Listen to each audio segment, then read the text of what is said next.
Пахвалёны Иисус Христос. Працягваем з вами ўсё яшчэ кратацца далей па 4 раздзелу Евангелія ад Матвея і дайшлі мы да паклікання вучняў.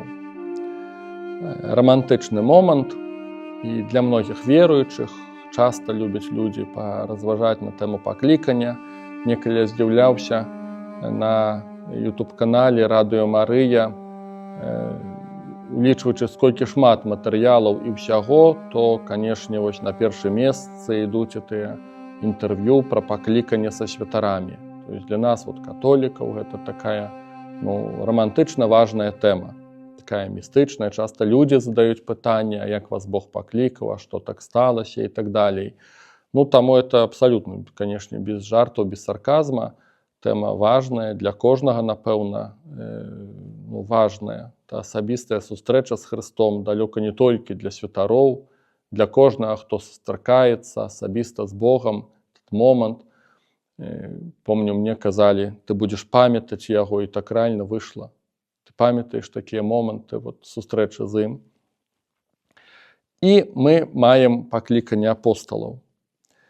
18 верш. Калі Езус праходзіў каля Галілейскага мора, ён убачыў двух братоў, Сымона, якога называлі Пятром, і ягонага брата Андрэя, якія закідвалі сеткі ў мора, бо яны былі рыбакамі.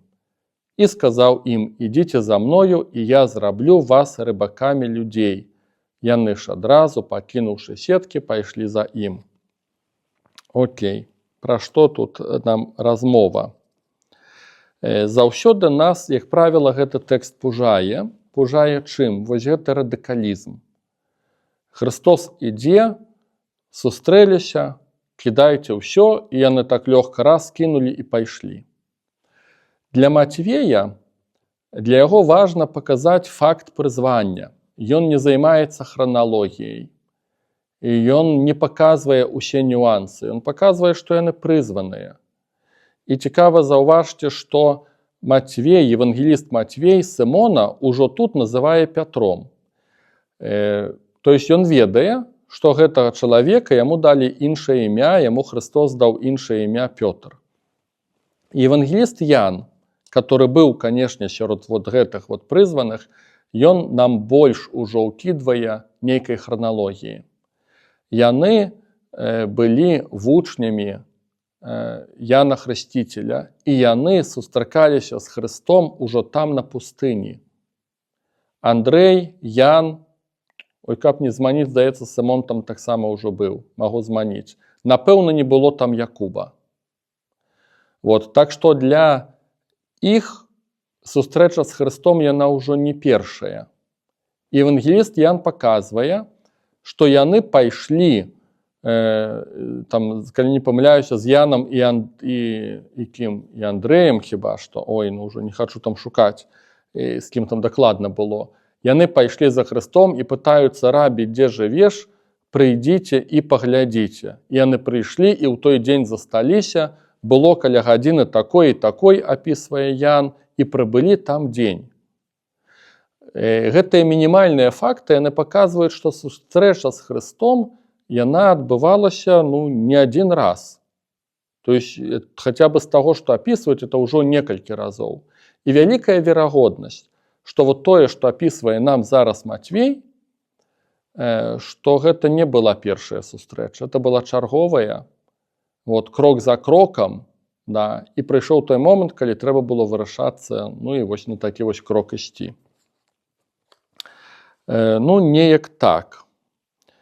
І, так што мінімальна, этот страх радыкалізма гэтага тэксту, ён ўсё-такі павінен пагасіцца.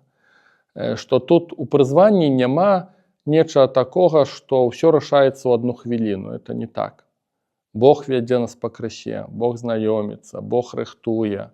Гэта не так, што раз у адну хвіліну і ўсё вырашаецца. Вяртаемся да 18 нашага верша. Езус праходзіў каля Галілейскага мора. Насамрэч, та возера.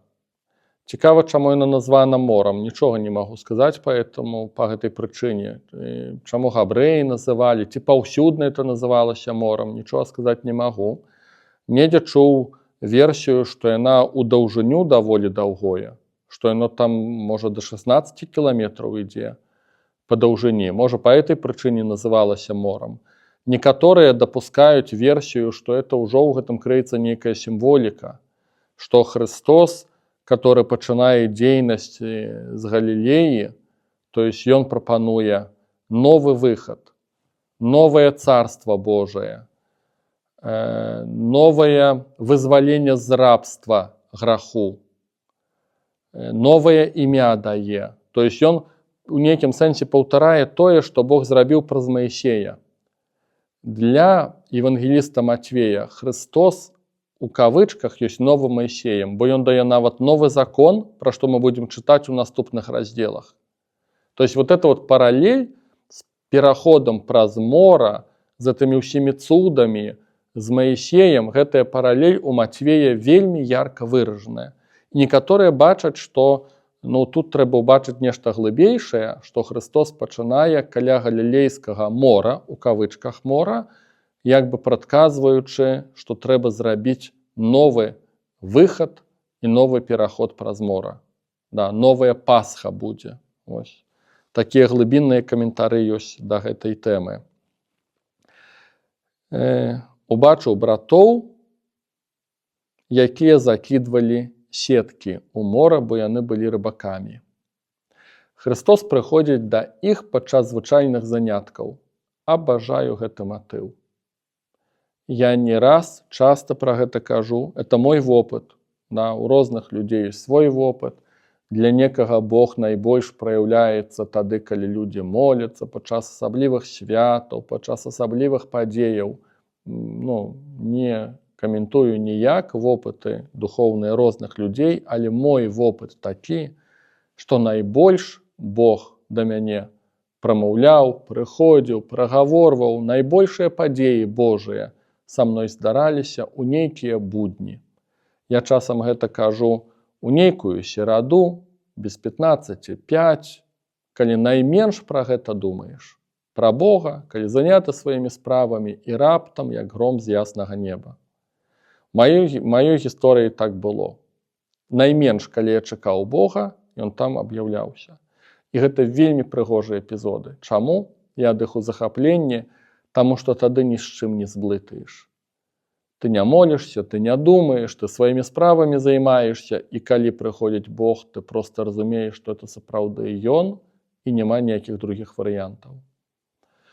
Это так, калі, уже не ўлазячы ў падрабязнасці. І менавіта да апосталаў Христос прыходзіць, калі яны займаюцца штодзённай звычайнай справай, закідваюць сеткі. Таксама Христос прыйшоў так да Матвея, который просто лічыў грошы,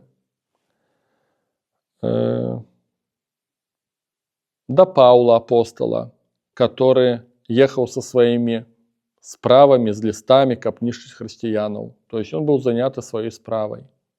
І ось падчас звычайнага падарожжа раз прыходзіць Христос. Неяк так. І ён прызывае ісці за ім. 19 верш. Ідзіце за мной. Тут двайны сэнс. Ісці ў сэнсе даслоўным, фізічна ідзіце за мной, крок за крокам, і ў сэнсе ідзіце, наследуйце мяне, станьце маімі вучнямі. Глыбокі сэнс і такі, і такі. Многія звяртаюць увагу, што, канешне, Христос прызывае іх стацца ягонымі вучнямі, і прыняць яго навуку, жыць як ён, наследаваць яго ў спосабе жыцця, пераняць ягоны характар, быць падобным да яго. Гэта значыць ісці. Але таксама мае месца быць это фізічнае крочанне. Ідзіце за мной. Лавіць людзей. Сказаў ім, ідзіце за мной, і я зраблю вас рыбакамі людзей. Цікавы момант, што Христос выкарыстоўвае тое, што яны добра ведалі, іхныя навыкі. Я як сам некалі ў дзяцінстве быў даволі заядлым рыбаком, ужо будучы клерыкам я ўсё это дело так даволі закінуў, а лавіў я рыбу, тады не было, так, не куплялі там ніякай падкормкі, ніякіх крутых вудачак не было, ўсё такое даволі прымітыўнае было. Але што мае рыбак? Это цярплівасць. Гэта нейкае адасабненне, цішыня, ты сам на сам. Ты нічого не злавіў, ты ўсё адно пойдзеш. На наступны дзень, я памятаю, як хлопцам так быў, і нічого не зловіш, кажаш, все, хопіць мне этой рыбы, больш не пайду. І роўна на наступны дзень зноў ляціш. Это ў нейкім сэнсе азарт такі, да, такі вот мужскі праяўляецца. І я, калі разважаў, што Христос кліча рыбакоў, мне заўсёды здавалася, што эти рыбацкія рысы, вот так вот у адзіноце быць, цярплівасць такая, недзе такі своеасаблівы радыкалізм, раніцай трэба ўстаць, там 4 гадзіны ляцець на рыбалку, да. Вось што гэтыя рысы Христос выкарыстае. Яны таксама працуюць, всю ноч ловяць, да, нічого не злавілі, зноў будуць лавіць, да, вот. І Христос выкарыстае вот гэтыя рысы. Ён як бы, ну, не з Марса дае новыя рысы людзям, да, то есть ён базуе на тым, што ўжо ёсць. Вот это цікавы такі момант. Я у гэтым кантэксце разважаю, што Бог гаворыць з намі нашай мовай. Ён гаворыць так, каб мы яго разумелі. Ці мелі вы вопыт сустрэчы з такімі сучаснымі прарокамі, каму Бог дае, ну, нейкія адкравенні, пазнанні і так далее. Я даволі шмат такіх розных людзей меў, нягледзячы на такі мой дыстанс да этой тэмы і асцярожнасць. Ва ўсякім разе тых, каму я паверыў, што сапраўды Бог праз іх гаворыць, я некалі здзівіўся адной рэчы, што у кожнага з іх свая мова, свая лексіка. Як у старым запавеце, вот кожны з прарокаў мае свой стыль, свой жанр літаратурны. Да, і Бог гаворыць той мовай, которая характэрная для нас. Ну, вельмі такі цікавы момант, кранальны. І чытаем, яшчэ што Христос кажа, што я зраблю вас рыбакамі. Не вы дадумаецеся, як лавіць людзей. Вот мы разважалі, дзяліўся з тым, што мяне это ўразіла, як Нікі Круз, гэты бандит, кажа, я б ніколі б не дадумаўся да Божага нечага, калі б да мяне не прыйшоў прапаведнік, калі б мне не расказалі пра Хрыста. Апостол Павел скажа, як могуць паверыць, калі ім ніхто не прапаведвае? Як могуць пачуць, калі ім ніхто не даносіць інфармацыі? Бог патрабуе гэтых рук, да. Але ты не сам становішся рыбаком, у цябе няма навыкаў. Христос кажа, я зраблю цябе рыбаком. Я табе дам такія навыкі, духоўныя, выпрацаваныя, каб ты мог лавіць людзей для Царства Божага. То есть это не тое, што ты выдумаў і зараз сабе выдумаю чарговую методыку, як прыцягнуць людзей. Христос кажа, я ўчыню вас рыбакамі. Цікавы момант. Это супраць такой актыўнасці нашай. Мы часта чарговыя ідэі ўсё думаем, як вот людзей прыцягнуць да Бога. І ў нас чарговыя ідэі. Падобныя да ідэяў гэтага міра, і на дзіва яны не працуюць, як правіла. Вот, Христос кажа, я зраблю вас рыбакамі. Я вам перадам духоўны вопыт, як гэта рабіць. І чытаем далей. 20 верш. Яны ж адразу, пакінуўшы сеткі, пайшлі за ім. Вось это слово «адразу ж», которое непокоить тут же, тотчас. А паводле Яна мы разумеем, что это не до конца адразу. То есть яны уже были знакомые. Вось, и только праз нейкі час вось эта сустрэча адбылася. И, ну, так выглядае паводле Яна. Ну и теперь пытанне. Да. Ці ёсць у этом аж такі радыкалізм, ці даволі ўсё-таки вот неяк разлічана, абдумана ўсё было. Я спрабую паяднаць вось гэтыя сведчанні Яна і Матвея хаця бы і сказаў бы так. Паводле Яна, як ён напісвае, выглядае, што вучні самі захацелі пайсці туды, дзе ёсць Езус. Яны напрасіліся быць з ім. У гэтым праявілася іх ініцыятыва, іх богашуканне. Яны самі за ім ішлі. А цяпер праяўляе ініцыятыву Христос. І ён кажа: ідзіце за мной. То есть атрымоўваецца, што ініцыятыва чалавечая, вот богашуканне чалавечае, сутыкаецца з ініцыятывай Бога. Вот так вот бы я описал гэтае прызванне апостолаў. То есть это не так, что абсолютно яны ни пры чым, а вот Бог вот раз и взял. Не, яны хотели, яны шукали. Як один з апостолаў другому кажа: мы знайшлі месію. То есть мы шукали, оказывается, месію. Мы, як праўдзівыя габрэі, чакали яго прыходу. Мы непокоились, мы переживали. Вот что значит, что мы знайшлі месію. Вот. И вот эта инициатива Божия сустракаецца з инициативой чалавечай. Так я гэтыя моманты аб'ядноўваю. І часто мы задаем пытанне, мае такія блізкія сябры задаюць пытанне: Божыя людзі, вот чаму Бог на мяне паглядзеў, чым я лепшы, чым іншыя, чаму вот так вот са мной, а з іншымі не? Бог глядзіць на сэрца. Да, вот ён, конечно, это милость Божия, это инициатива Божия, але все-таки Бог бачыць нас глыбей, чым мы бачым самі. Ён бачыць нашае богашуканне, калі яно ёсць. І калі яго няма, таксама ён гэта бачыць.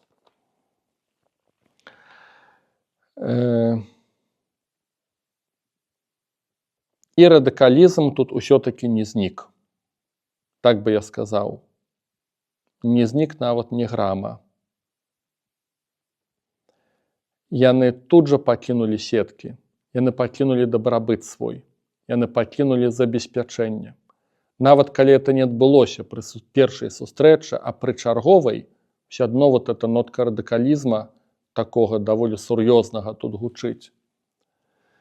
Яны пакінулі нейкі статус у грамадстве, яны пакінулі адначасна свае планы на будучыню.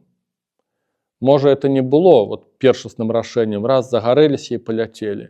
І тым не менш. Я б сказаў бы так, што нават абдуманыя рашэнні яны больш цяжкія. Часта вот таким вот паляцець, зламя галаву, так вот на ура, у нейкім сэнсе это нават прасцей. А калі ўсё ўзважыць і абдумаць, і даць сабе час, то рашыцца на такія крокі яшчэ нават цяжэй. Таму радыкалізм паклікання не знікае ў гэтым тэксце.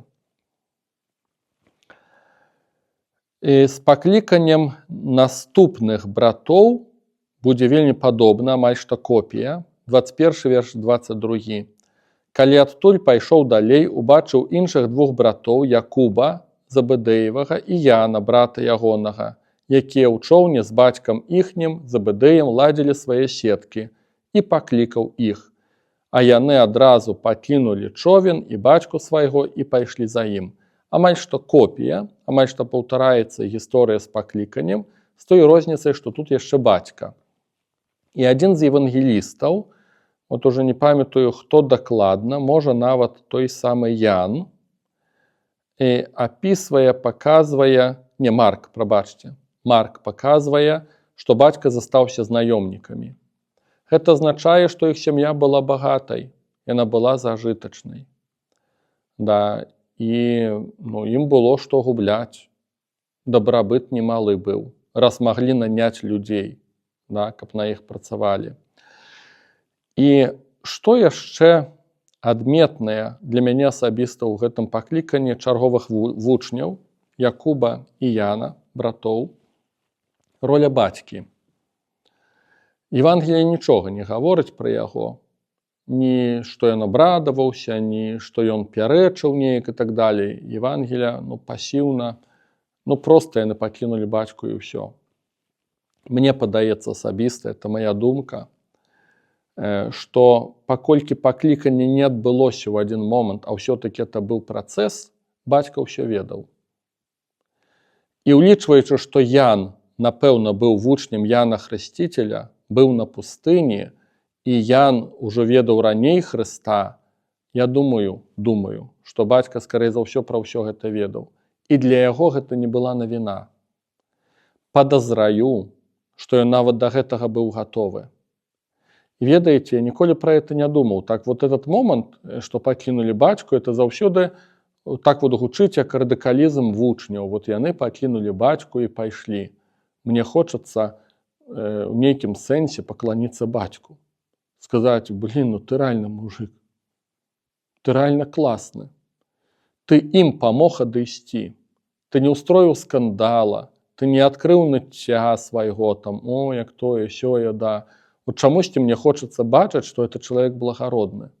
У плане Божым благародны, у плане духоўным, да. Вот. Ён як усё адно, як зрэлы чалавек, ён бачыў, ну, хто такія ягоныя сыны. Можа, я фантазірую, да, ну, вот мне нешта такое бачыцца. Што ён скарэй за ўсё адчуваў, прачуваў, што так будзе. Магчыма, ён ужо ведаў, хто такі Христос, магчыма, чуў пра яго. І ён, калі можна так сказаць, ён прыкрыў адыход вот этих сыноў. Это не толькі яны склалі ахвяру. Прымаючы радыкальнае рашэнне ісці за Христом, бацька склаў ахвяру, прымаючы рашэнне радыкальнае адпусціць іх і прыкрыць. Ну, мяне эта думка так, рэальна так зачапіла.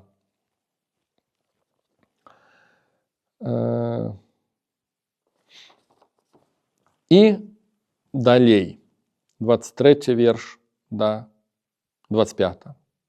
Езус хадзіў па ўсёй Галілеі, навучаючы ў сінагогах іхніх і абвяшчаючы Евангелие валадарства, зноў матыў валадарства. Ён лячыў усялякую хваробу і усялякую немач у людзей. Цікава, адразу каментую. Навучаючы ў сінагогах іхніх. Сінагогі былі пабудаваныя падчас вавілонскага палона, калі знішчылі святыню. Адзіны храм у Ізраілі была святыня. Там складалі ахвяры Богу.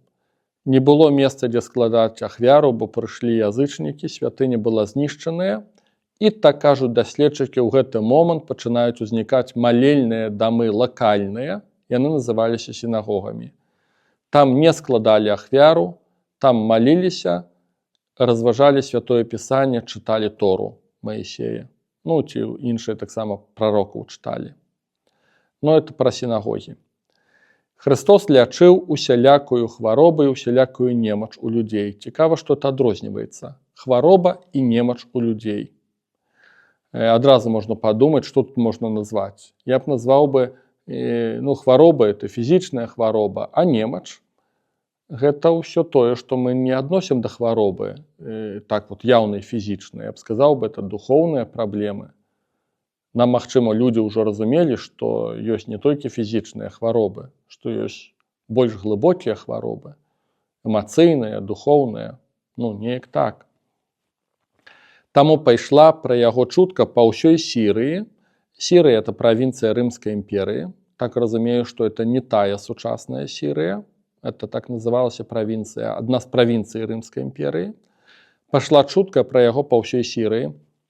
Дарэчы, цікавы момант чутка. Слухайце, нават у каментары я не ўпісаў сабе, але хачу звярнуць на это увагу. Пашоў слух, рускі пераклад. Окей. Я некалі чуў такую класную пропаведь, казанне, ці трэба Езусу рэклама. Езусу не трэба рэклама. Ягоная рэклама – гэта слух. Альбо іншае яшчэ слова ўжываецца малва. То есть ён сваё робіць, а людзі самі расказваюць. Вот так вот разыходзіцца інфармацыя пра яго. Цікавы момант. Вот это вот рэклама Гасподняя. Пайшоў слух пра яго. Чутка пайшла. Пачалі прыводзіць да яго ўсіх нямоглых, што цярпелі на розныя хваробы і слабасці, апанаваных злымі духамі, эпілептыкаў і паралізаваных, і ён вылечваў іх. Можна сказаць, што гэты верш 24, гэта паясненне, вот, лячыў усялякую хваробу і усялякую немач. І цяпер ідзе паясненне, што гэта за немач. Між іншым, гэта слабасці, апанаваныя злымі духамі, эпілептыкі, паралізаваныя. І ўсе, хто цярпеў. Да. Вот тут як бы удакладненне. За ім ішлі вялікія натоўпы з Галілеі і Декаполіса, з Єрусаліма, Юдеі і з-за Ярдана. І на гэтым мы ўрэшце наш 4 раздзел Евангелія ад Мацвея сканчваем. Дзякуй за ўвагу. Пахвалёны Езус Христос.